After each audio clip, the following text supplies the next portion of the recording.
रामघाट नासिक पंचवटी।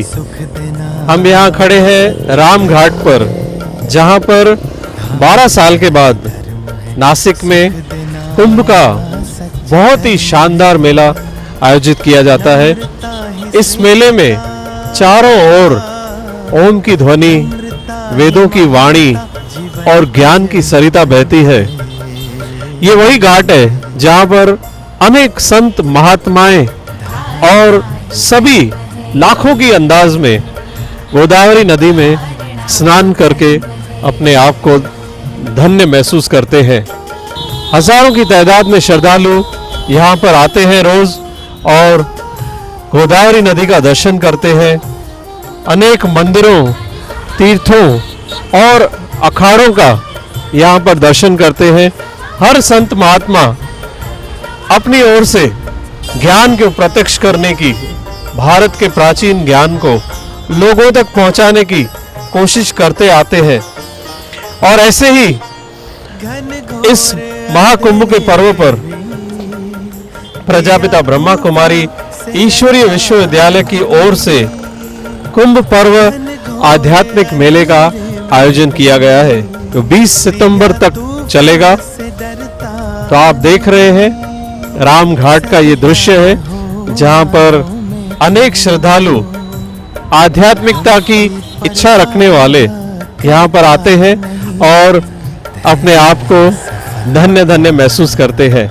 श्याम भाई ब्रह्मा कुमारी की ओर से आपका हार्दिक स्वागत करते हैं कुंभ पर्व आध्यात्मिक मेला नासिक 2015 में। नासिक की इस पुण्य भूमि में कुंभ पर्व में आप सभी का हार्दिक स्वागत है।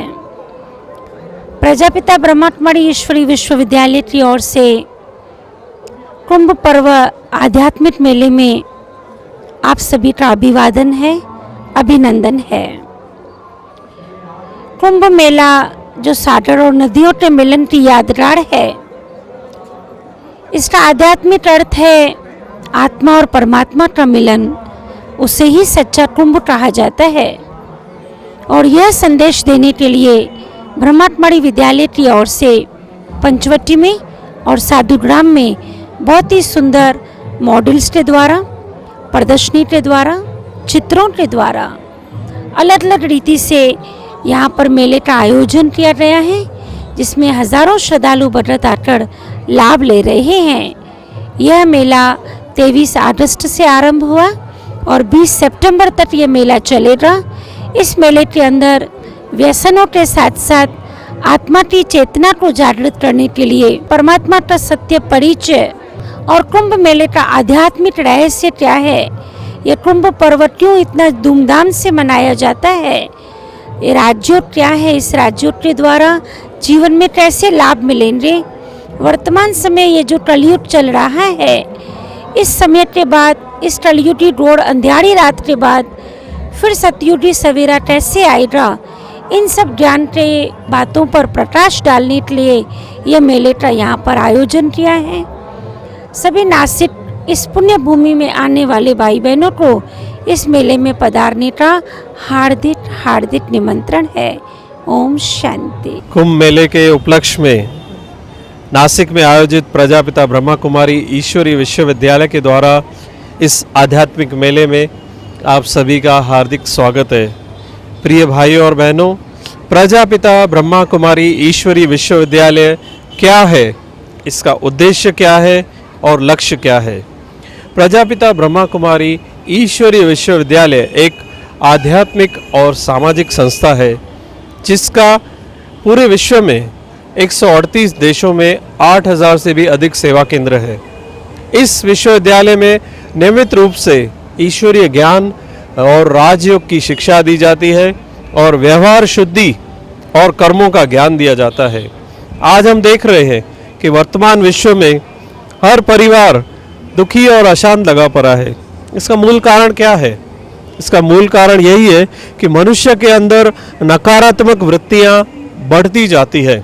क्रोध, हिंसा, भय, तनाव, चिंता, निराशा, ये वृत्तियां मनुष्य को खोखला करती जा रही है और हर परिवार जैसे कि व्यसनों और विकारों की आग में जल रहा है। हर परिवार दुखी और अशांत है। ब्रह्मा कुमारी ईश्वरीय विश्वविद्यालय मनुष्य को ईश्वरीय ज्ञान और राज्य की शिक्षा देता है, जिससे मनुष्य के अंदर शांति, प्रेम और सद्भावना के गुण आते हैं। वही दुखी परिवार एक सुखमय परिवार बनता जाता है, जिसमें सुख, शांति, प्रेम और सद्भावना के गुण दिखाई देते हैं।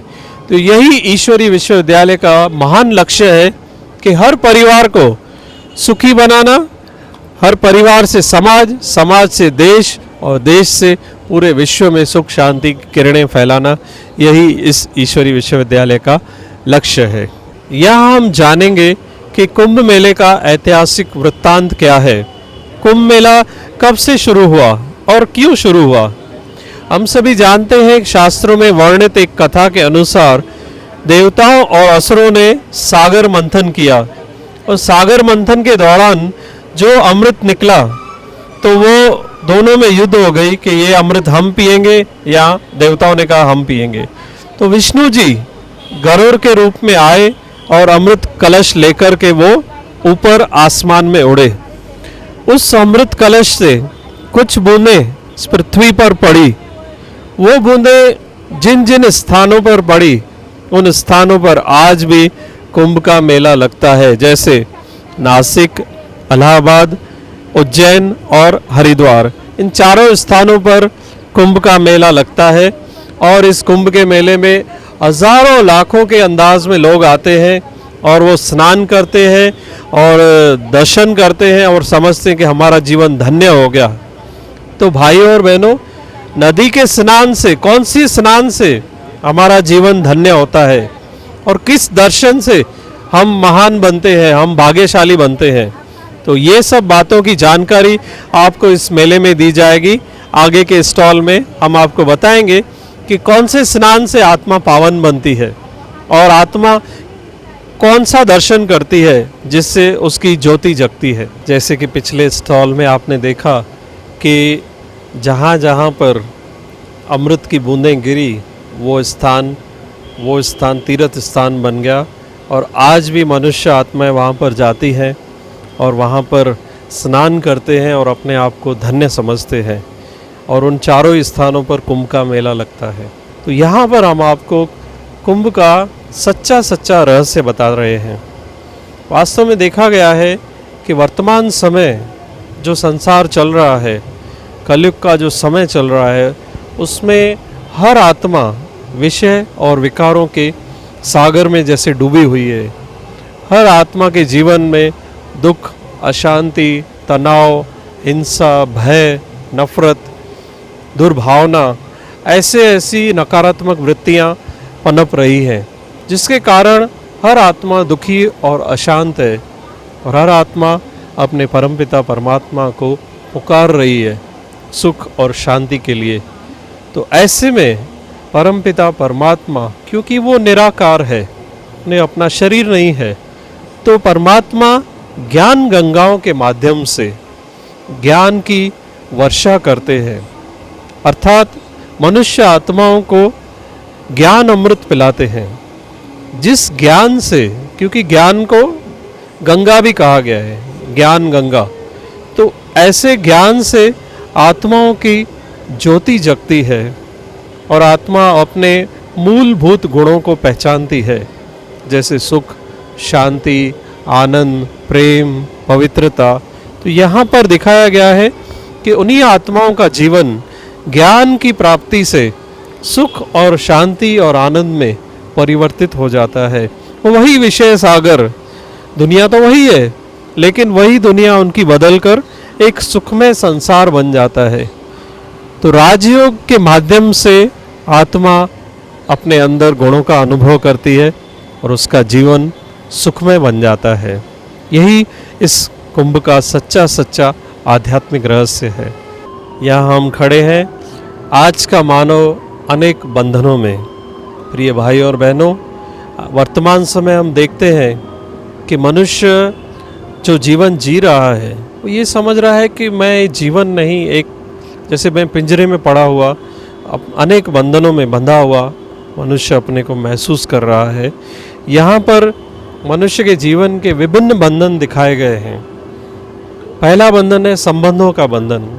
संबंध जो पहले प्रेम और विश्वास के आधार पर संबंधों में मधुरता थी, आज वही संबंध बंधन का कारण बन चुके हैं। वही संबंध आज स्वार्थी बन चुके हैं और मनुष्य को अपने बंधन में बांध रहे हैं।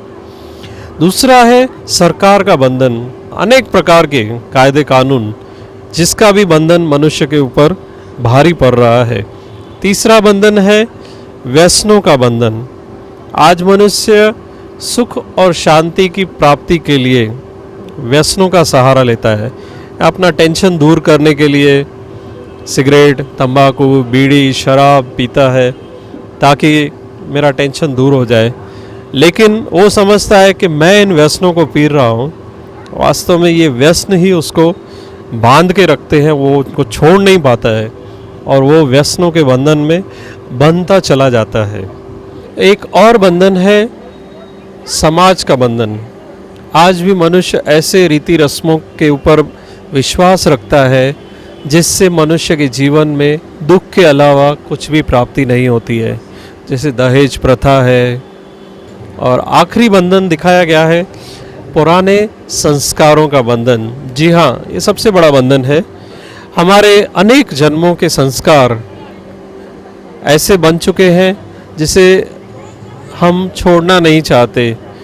दुख देने वाले संस्कार होते हुए भी हम उन्हें छोड़ना नहीं चाहते, जैसे किसी का बड़े आवाज़ में बात करना, क्रोध करना, चिंता करना, रोना। ऐसे कई संस्कार हैं हमारे जिसे हम जानते हुए भी, छोड़ना चाहते हुए भी नहीं छोड़ पा रहे हैं, जैसे वो संस्कार हमें पकड़े हुए हैं। तो ये भी मनुष्य का सबसे बड़ा बंधन है जो उन संस्कारों के बंधनों में बंधा हुआ है। तो वास्तव में ये किसी एक मनुष्य की बात नहीं है, लेकिन यहाँ पर दिखाया गया है कि संपूर्ण विश्व ही आज सुख और शांति का भिखारी बन चुका है। आज मानव के पास सुख साधनों की भरमार है, लेकिन फिर भी मानव सुख शांति से वंचित है। जैसे पूरा विश्व ही हाथ फैलाकर सुख शांति की मांग कर रहा है कि मुझे सुख दो, मुझे शांति दो। तो देखा गया है कि आज मनुष्य अज्ञानता के वश होकर साधनों के पीछे भाग रहा है। एक गीत है बहुत सुंदर, नयनहीन को राह दिखाओ प्रभु। तो प्रिय भाइयों और बहनों, हम देखेंगे कि तीसरे नेत्र का हॉस्पिटल क्या है। यहाँ पर तीसरा नेत्र अर्थात दिव्य चक्षु हॉस्पिटल दिखाया गया है, जिसमें आप देख रहे हैं कि कैसे बहन एक भाई के आंखों का लेंस बदली कर रही है।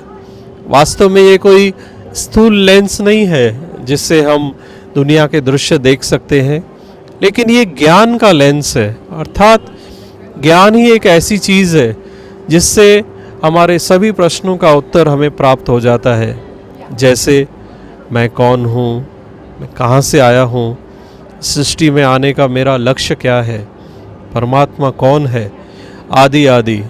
क्योंकि नॉलेज को ही थर्ड आई कहा जाता है।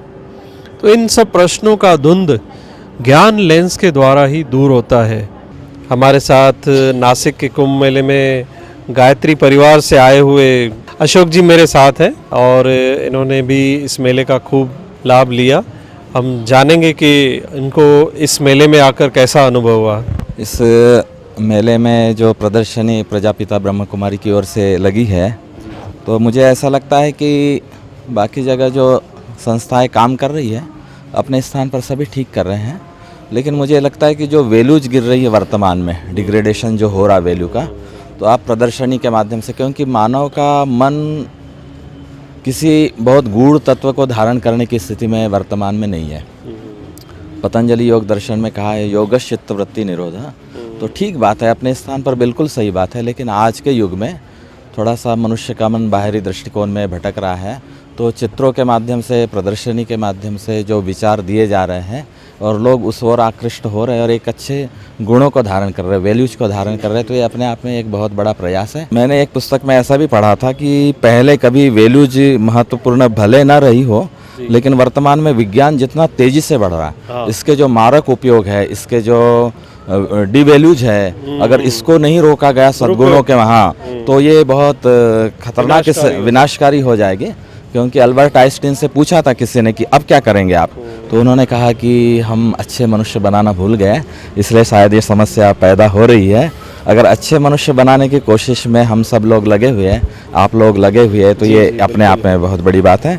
एक थोड़ा सा और बात बताना चाहूँगा कि जो पूज्य स्मरणीय प्रकाश दादी जी है, उनका मैंने दर्शन भी किया है और उनका मैंने आशीर्वाद भी पाया है।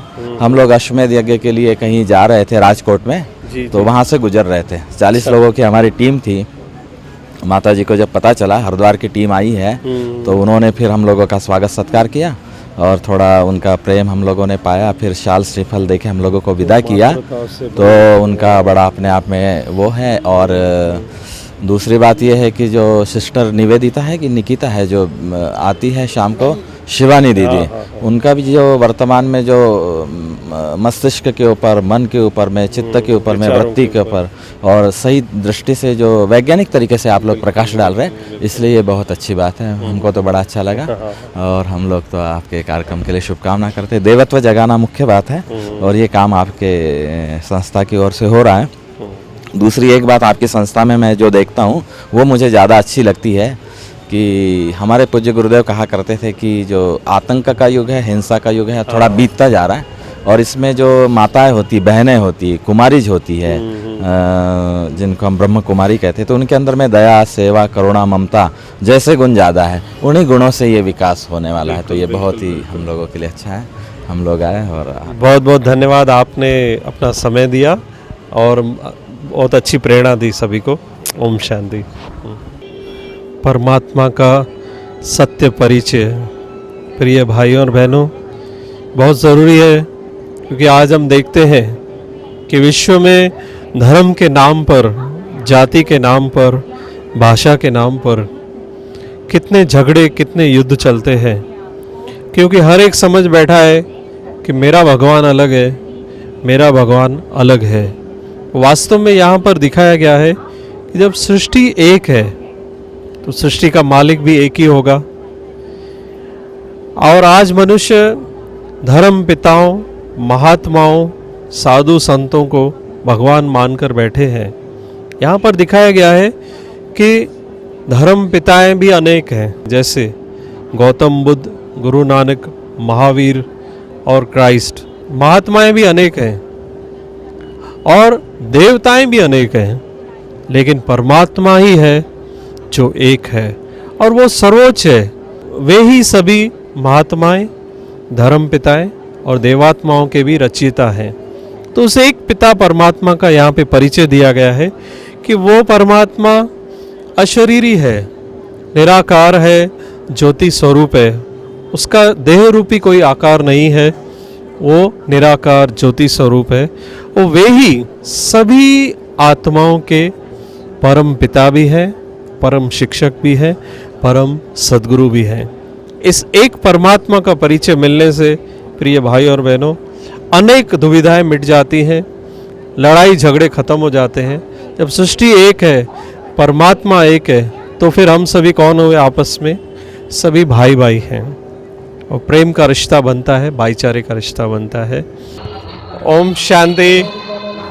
हम सभी नासिक से ब्रह्मा कुमारी ईश्वरीय विश्वविद्यालय की ओर से जो कुंभ का आध्यात्मिक मेला लगाया गया है, वहाँ से हम आपका स्वागत करते हैं। यहाँ पर चारों ओर आध्यात्मिकता की लहर छा गई है और प्रजापिता ब्रह्मा कुमारी ईश्वरीय विश्वविद्यालय की ओर से भी यहाँ पे 2 स्थानों पर एक आध्यात्मिक मेला लगाया गया है और व्यसन मुक्ति की प्रदर्शनी लगाई गई है।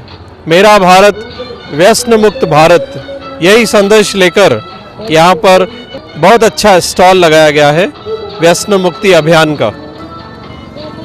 आइए इसकी कुछ झलकियाँ आपको दिखाएं। मेरा भारत व्यसन मुक्त भारत, इस टाइटल से जो ये आध्यात्मिक मेला शुरू किया है, यहाँ व्यसनों से होने वाली हानि का परिचय दिया जाता है। तो इससे मनुष्य जो भी व्यसनग्रस्त है, उन्हें बहुत गहरी महसूसता होती है कि हमें ये व्यसन को आज और अभी ही त्यागना चाहिए। तो इसलिए परंतु वो खुद को उससे बाहर निकालना, व्यसन की जंजीरों से बाहर निकालना असंभव समझते हैं। तो फिर उनकी सहायता के लिए इस ईश्वरीय विश्वविद्यालय की ओर से उनको काउंसलिंग और निःशुल्क दवाइयाँ भी यहाँ दी जाती है, जिससे उनको एक जीवन में आशा की किरण मिलती है। और दवाइयाँ लेकर साथ साथ राजयोग मेडिटेशन भी सीखकर वो जीवन में व्यसन मुक्त बनने का दृढ़ निश्चय करते हैं। और कईयों के ऐसे हमें फीडबैक्स भी मिले हैं कि कई साधु संत भी और आम जनता भी जिन्होंने इस मेले से प्रेरणा लेकर निःशुल्क दवाइयाँ और मेडिटेशन सीखकर अपने जीवन को व्यसन मुक्त बनाया है। तो इस प्रकार ये जो आध्यात्मिक मेला है पूरे समाज जागृति, समाज कल्याण के लिए एक आदर्श रहा है। सभी को ईश्वरीय निमंत्रण है कि सभी आकर के इस मेले से जीवन में कुछ आदर्श लेकर जाइए और खुद को व्यसन मुक्त बनाइए। ओम शांति। नासिक में 12 साल के बाद आने वाला यह महाकुंभ मेला, इसके साथ साथ ये आध्यात्मिक मेला का भी आयोजन किया गया है, जिसमें सभी साधु संत भक्तगण आदि आकर के इस मेले का जो लाभ ले रहे हैं उन सभी का हार्दिक स्वागत है, स्वागत है, स्वागत है। प्रजापिता ब्रह्मा कुमारी ईश्वरी विश्वविद्यालय की ओर से ये आध्यात्मिक मेले का आयोजन किया गया है। इस आध्यात्मिक मेले में सभी भक्तगण आकर के बहुत प्रसन्नता का अनुभव करते हैं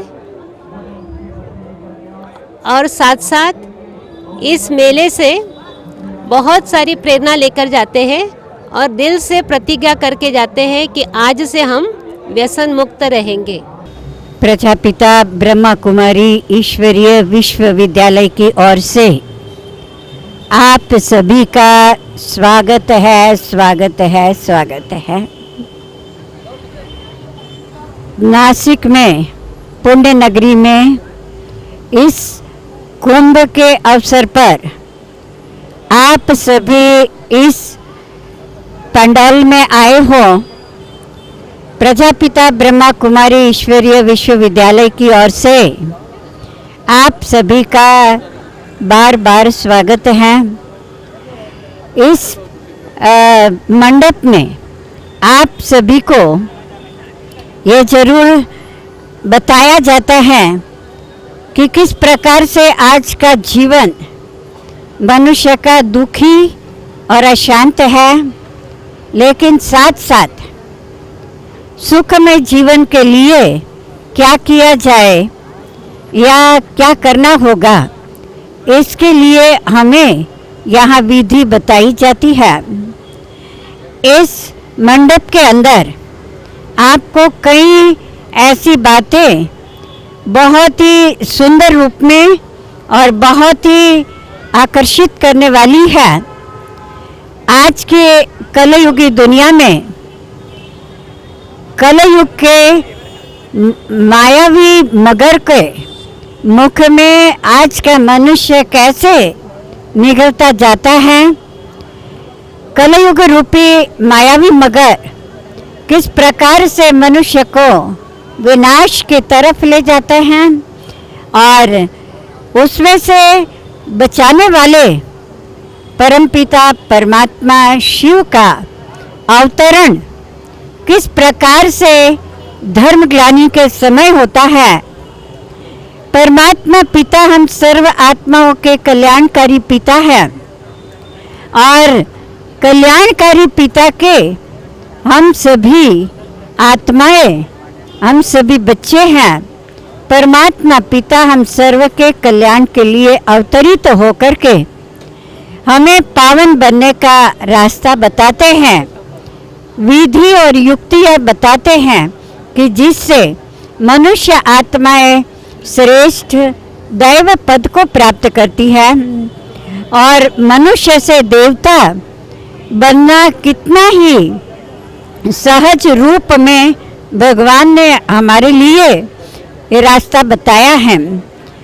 प्रजापिता ब्रह्मा कुमारी ईश्वरीय विश्वविद्यालय में सिखाया गया राजयोग अर्थात ही आत्मा और परमात्मा के बीच का मंगल मिलन है, जिसका ही यादगार आज कुंभ मेले के रूप में मनाया जाता है। यहाँ कुंभ मेला प्रत्यक्ष रूप में नदियों के मिलन को कहा जाता है, परंतु वास्तव में ही आत्मा का परमात्मा के साथ का मिलन ही सच्चा सच्चा कुंभ है। पानी से शरीर धोया जाता है, परंतु आत्म शुद्धि के लिए ज्ञान स्नान करना आवश्यक है। यही संदेश हम सभी आत्माओं के लिए लेकर के आए हैं और परमात्मा का इस संदेश को हम आप तक पहुंचाने के लिए यह आध्यात्मिक मेले का आयोजन करते हैं। और इस मंडप के अंदर आप सभी का बार बार स्वागत है, स्वागत है, स्वागत है। ओम शांति।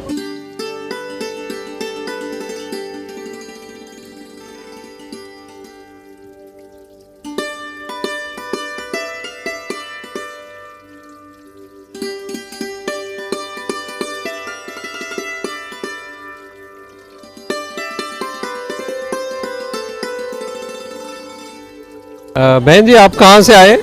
हम लोग उल्लासनगर से आए हैं। तो आपको ये कुंभ पर्व पर जो ब्रह्मा कुमारी ने मेला लगाया है, इसमें आपको क्या अच्छा लगा?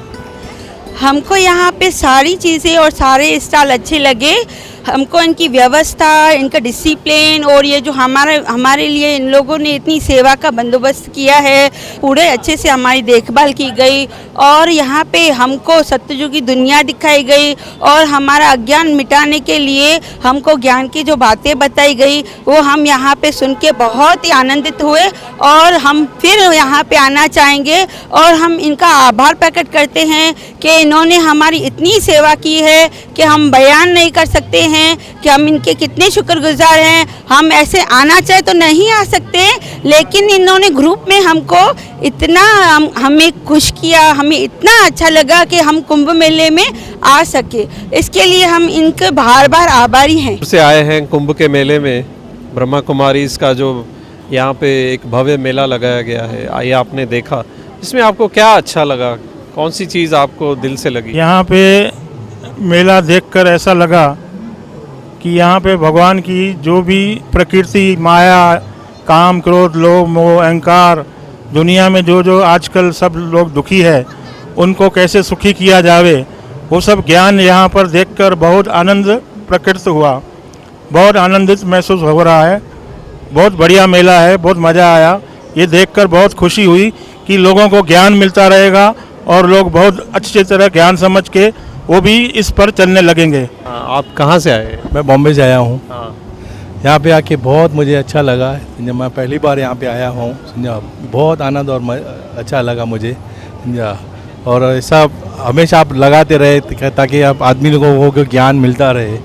समझा, बस यही आशा रखता हूँ। मेले में आपको सबसे अच्छा किसका लगा? यहाँ पे आप ब्रह्म कुमारी का जो यहाँ पे बनाया हुआ है, इन लोगों ने बहुत अच्छी तरह से एक्सप्लेन किया हुआ है, अच्छी तरह से उनको बताया गया हुआ है, समझाया गया हुआ है। तो यहाँ पे आके सब आनंद और अच्छापन महसूस करेंगे। यहाँ पे कुछ मेहमान बॉम्बे से आए हैं, तो हम उनका भी अनुभव जानना चाहेंगे कि इस ब्रह्मा कुमारी के आध्यात्मिक मेले में आकर, कुंभ के मेले में आकर इनको क्या अनुभव हुआ? यहाँ का ज्ञान बहुत अच्छा है और जैसे काम, क्रोध, लोभ, मोह, अहंकार, इन सब का त्याग का ये बहुत अच्छा यानी बताया इन्होंने। ये देखकर बहुत अच्छा लगा। Thank you. इस आध्यात्मिक मेले के आयोजन में प्रजापिता ब्रह्मा कुमारी ईश्वरीय विश्वविद्यालय के नासिक सेवा केंद्र के द्वारा आयोजित इस मेले में ज़्यादा से ज़्यादा सहयोग और ज़्यादा से ज़्यादा कष्ट लेकर के ये मेला रचाने का एक श्रेय हम उल्लासनगर के सेवा केंद्र के लिए देते हैं। और इसीलिए हम सभी की ओर से, नासिक निवासियों की ओर से भी हम उल्लासनगर के हमारे ब्रह्मा कुमार कुमारी भाई बहनों को बहुत बहुत बहुत धन्यवाद देते हैं।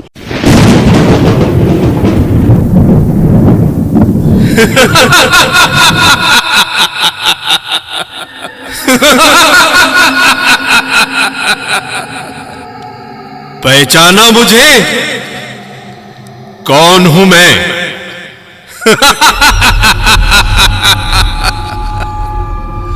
नहीं पहचाना? मैं हूं कलयुग।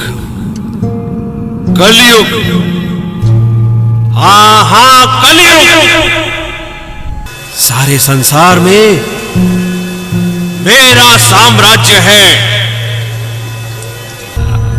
कलह, कलेश, दुख, अशांति, तनाव, चिंता, यही मेरी देन है।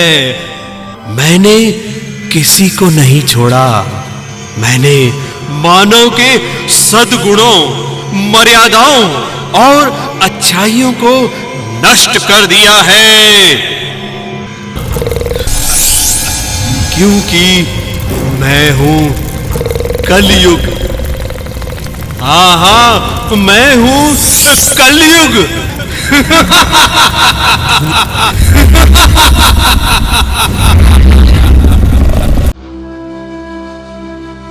हे प्रभु, मैं एक आम इंसान हूँ। इस कलयुग में हमारा जीना मुश्किल हो गया है। रक्षा करो प्रभु, रक्षा करो। हे भगवान, मेरी रक्षा करो, मेरी रक्षा करो, मेरी लाज की रक्षा करो प्रभु। इस कलयुग में जीना मुश्किल हो गया है। रक्षा करो प्रभु, रक्षा करो। हे प्रभु, मैं एक व्यापारी हूँ। आज व्यापार करना कितना कठिन हो गया। प्रभु, अब तो आप ही कुछ करो, कृपा करो, दया करो, रक्षा करो हमारी प्रभु, रक्षा करो। हे भगवान, मैं सबका पेट भरने वाला एक गरीब किसान हूँ। भगवान, कर्ज के बोझ तले तो मैं पूरा ही दबा हुआ हूँ। अब तो आप रक्षा करो प्रभु, रक्षा करो, हमारी रक्षा करो प्रभु, रक्षा करो। मैं एक विद्यार्थी हूँ, डिग्री लेकर भी आज दर दर भटक रहा हूँ। इस कलयुग में जीना ही मुश्किल हो गया है प्रभु। अब आप ही कुछ करो प्रभु, हमारी रक्षा करो, हमारी रक्षा करो प्रभु। हे प्रभु, यह कलयुग तो अजगर के समान सबको निगल रहा है। आज मनुष्य का धर्म कर्म सब छूट गया है। धर्म ग्लानि का जैसे समय चल रहा है। अब तो आओ प्रभु, अब तो आओ प्रभु, अब तो आओ प्रभु और इस संसार का उद्धार करो। इस संसार का उद्धार करो प्रभु, उद्धार करो। रक्षा करो प्रभु, रक्षा करो। हे प्रभु बचाओ, बचाओ प्रभु, बचाओ। कलयुग हमें निकल रहा है प्रभु।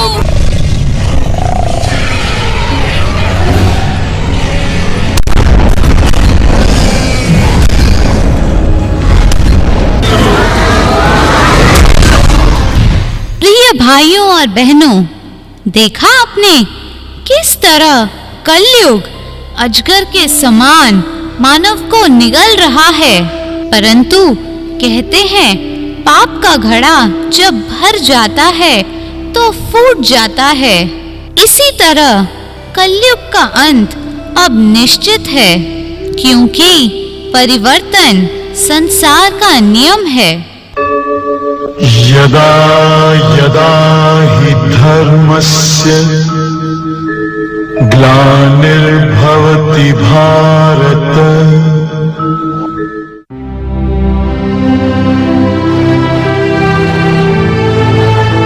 हे मेरे मीठे लाडले बच्चों, अब यह कलयुगी अंधियारी रात समाप्त होने वाली है और शीघ्र ही स्वर्णिम संसार का सूर्य उदय हुआ कि हुआ।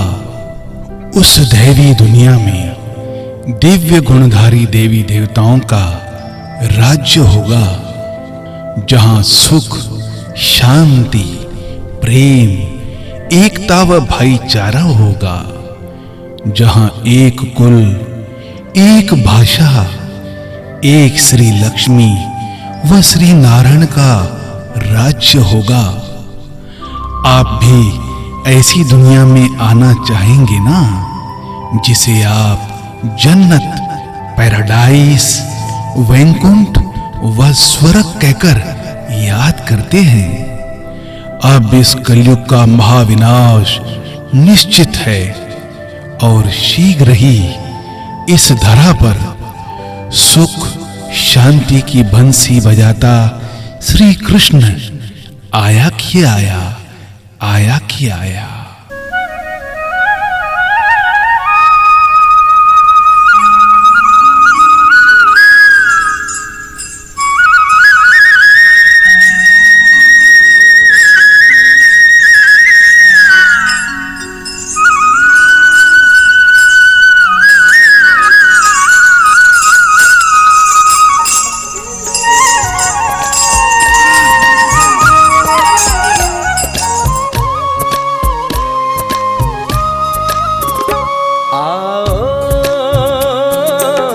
स्वर्ग बनाए मिलकर,